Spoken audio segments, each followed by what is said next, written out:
So today we're going to read chapters 12, 13, and 14 of The Tiger Rising. Chapter 11 ended off on a pretty exciting moment where Rob told Sistine that he knows where there's a tiger, and she believed him. And he said he knew he had picked the right person to tell. So in chapter 12, I showed you the other day the Sistine Chapel.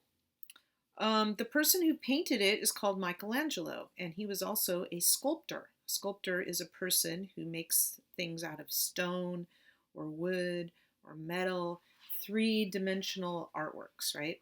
So that's going to have to do with something in this chapter. She mentions Michelangelo.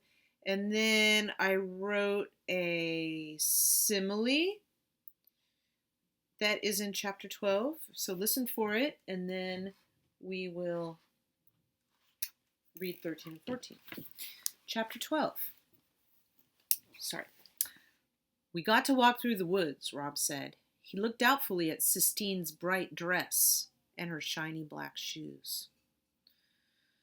You can give me some of your clothes to wear, she told him. I hate this dress anyway. And so he took her to the motel room. And there Sistine stood and stared at the unmade beds and the tattered recliner chair. Her eyes moved over his father's gun case and then went to the macaroni pan from the night before, still sitting on the hot plate. She looked at it all the same way she had looked at the Kentucky star sign and the motel and him, like she was trying to add it up in her head. And then she saw his carvings, the little wooden village of odd things that he had made. He had them all on a TV dinner tray beside his bed. Oh, she said, and her voice sounded different, lighter. Where did you get these? She went and bent over the tray and studied the carvings, the blue jay and the pine tree and the Kentucky star sign and the one he was particularly proud of his father's right foot. Life-sized and accurate right down to the little toe. She picked them up one by one and then placed them back down carefully. Where did you get them? She asked again. I made 'em, said Rob. She did not doubt him, as some people would. Instead, she said, Michelangelo? The man who painted the Sistine Chapel? He sculpted too. You're a sculptor, she said. You're an artist. Nah, said Rob. He shook his head. He felt a hot wave of embarrassment and joy roll over him. It lit his rash on fire. He bent and rubbed his hands down his legs, trying to calm them. When he straightened back up, he saw that Sistine had picked up the carving of her. He had left it lying on his bed, intending to work on it again in the evening. He held his breath as she stared at the piece of wood. It looked so much like her with her skinny legs and small eyes and defiant stance that he was certain she would be angry.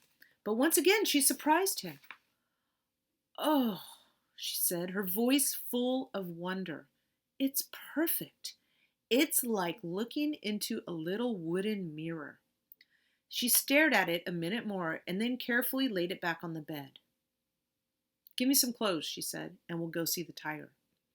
He gave her a pair of pants and a t-shirt and left the room and went outside to wait for her. It was still raining, but not hard. He looked at the falling Kentucky star. He thought for a minute about one of his not wishes he had buried deepest, a friend. He stared at the star and felt the hope and need and fear course through him in a hot neon arc. He shook his head. Nah, he said to the Kentucky star. Nah.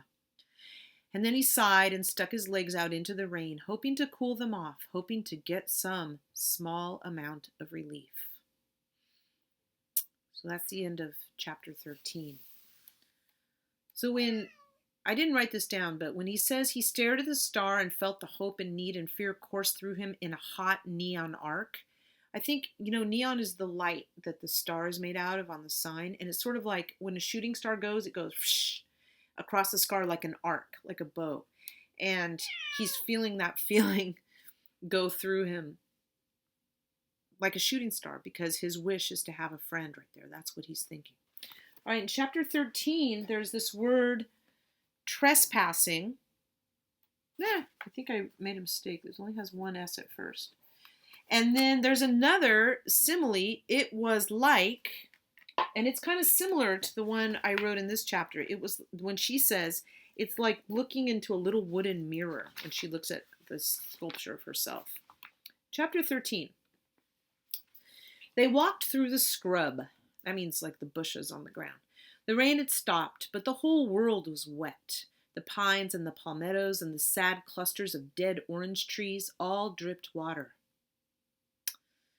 This is where my mother grew up, Sistine said, swinging her arms wide as she walked, right here in Lister.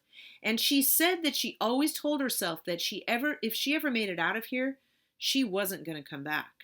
But now she's back, because my father had an affair with his secretary, whose name is Bridget, and who can't type, which is a really bad thing for a secretary not to be able to do.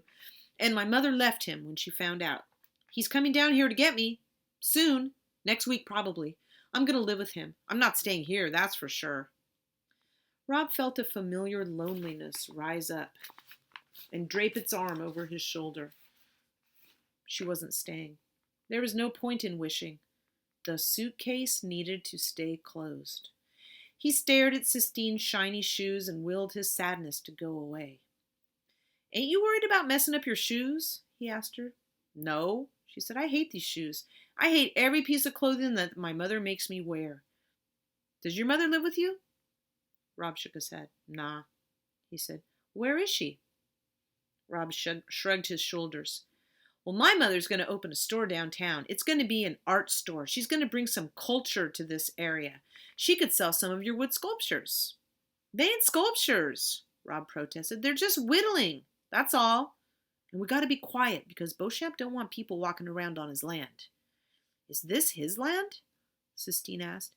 Everything's his, said Rob. The motel and these woods.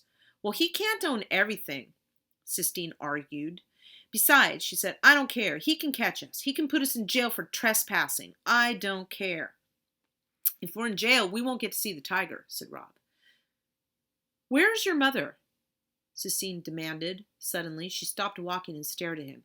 Shh, said Rob. You got to be quiet. He kept walking. I do not have to be quiet, Sistine called after him. I want to know where your mother is. He turned around and looked at her. Her hands were on her hips. Her black eyes were narrowed. I don't want to see your stupid tiger, she shouted. I don't care about it. You don't know how to talk to people. I told you about my father and my mother and Bridget, and you didn't say anything. You won't even tell me about your mother. Keeping her hands on her hips, she turned around and started marching back in the direction of the Kentucky Star. Keep your stupid secrets, she shouted. Keep your stupid tiger, too. I don't care. Rob watched her. Because she was wearing his jeans and his shirt, it was like looking into a funhouse mirror. It was like watching himself walk away. He shrugged and bent down to scratch his legs. He told himself that he didn't care. He told himself that she was leaving soon anyway. But when he looked up and saw her getting smaller and smaller, it reminded him of his dream. Remember his dream? He remembered Sistine riding into the woods on the back of the tiger. And suddenly he couldn't bear the thought of watching her disappear again. Wait up! He shouted. Wait up! And he started to run toward her. Sistine turned and stopped. She waited for him with her hands on her hips. Well, she said when he got close to her. She's dead, he told her. The words came out in short, ragged gasps. My mama's dead. Okay, said Sistine. She gave a quick, professional nod of her head. She stepped toward him, and Rob turned, and together they walked back in the other direction toward the tiger. So I'm going to read one more chapter because it's kind of exciting. And I did write another simile. It's the one with as. It says, and ... as delicate as. So listen for another simile using the word as. Chapter 14. The cage was made out of rusted chain link fence. There was a wood board that served as a roof, and there was a chain link door that was locked tight with 3 padlocks. Inside the cage, the tiger was still pacing back and forth, just as he had been the last time Rob saw him, as if he had never stopped pacing, or as if Rob had never gone away. "Oh," said Sistine in the same voice that she had used when she saw Rob's carvings. "He's beautiful." "Don't get too close," Rob ordered. "He might not like it if you stand too close." But the tiger ignored them. He concentrated on pacing. He was so enormous and bright that it was hard to look directly at him. "It's just like the poem says," Sistine breathed. "What?" said Rob. "The poem. The one that goes, 'Tiger, tiger, burning bright in the forest of the night.' That poem. It's just like that. He burns bright." "Oh," said Rob. He nodded. He liked the fierce and beautiful way the words sounded. Just as he was getting ready to ask Sistine to say them again, she whirled around and faced him. "What's he doing way out here?" she demanded. Rob shrugged. "I don't know." He said, "He's Beauchamp's, I guess." "Beauchamp's what?" said Sistine. "His pet?" "I don't know," said Rob. "I just like looking at him. Maybe Beauchamp does too. Maybe he likes to come out here and look at him." "That's selfish," said Sistine. Rob shrugged. "This isn't right for this tiger to be in a cage. It is not right." "Well, we can't do nothing about it," Rob said. "We could let him go," said Sistine. "We could set him free." She put her hands on her hips. It was a gesture that Rob had already come to recognize and be wary of. "Oh, no, we can't," he said. "There's all them locks. We can saw through them." "Nah," said Rob. The mere thought of letting the tiger go made his legs itch like crazy. "We have to set him free," Sistine said, her voice loud and certain. "Nuh-uh," said Rob. "It ain't our tiger to let go." "It's our tiger to save," Sistine said fiercely. The tiger stopped pacing.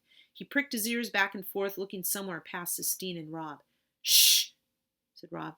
The tiger cocked his head. All three of them listened. "It's a car," said Rob. "A car's coming. It's Beauchamp. We gotta go. Come on." He grabbed her hand and pulled her into the woods. She ran with him. She let him hold on to her hand. It was an impossibly small and bony hand, as delicate as the skeleton of a baby bird. They ran together, and Rob felt his heart move inside him, not from fear or exertion, but from something else.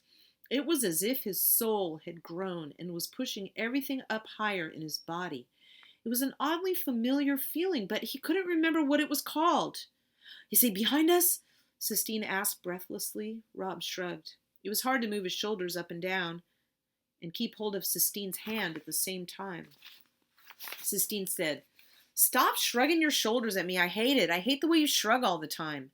And that made Rob remember Willie Mae saying that when he shrugged, he looked like a skinny bird trying to fly. It struck him as funny now. He laughed out loud at the thought of it. And without asking him what he was laughing about, without dropping his hand, without stopping, Sistine laughed too. And then Rob remembered the name of the feeling that was pushing up inside him, filling him full to overflowing. It was happiness. That was what it was called. That's the end of chapter 14. So I have a couple of thoughts. One is the thing when he says his soul, he felt his soul was growing and pushing up. It reminds me of another book. It might have been in the Raimi Nightingale book about the soul being as hard as a pebble. She kept describing her soul having different feelings or different appearances or different textures. Sometimes it was light like a balloon, sometimes hard like a pebble. And then I love this part at the end where he says it was happiness. That's what it was called. And he couldn't even remember the name of the feeling because he's been so sad and lonely since his mom died. Then I have one last question. It occurred to me when I was listening to this. Sistine said her mom is from Lister. Now, I'm just going to ask the question, who do you think her mom might be? And that's all for today. Have a great weekend and try to catch up on the chapters on the weekend, and I'll see you on Monday. Make comments. Enjoy. Thank you.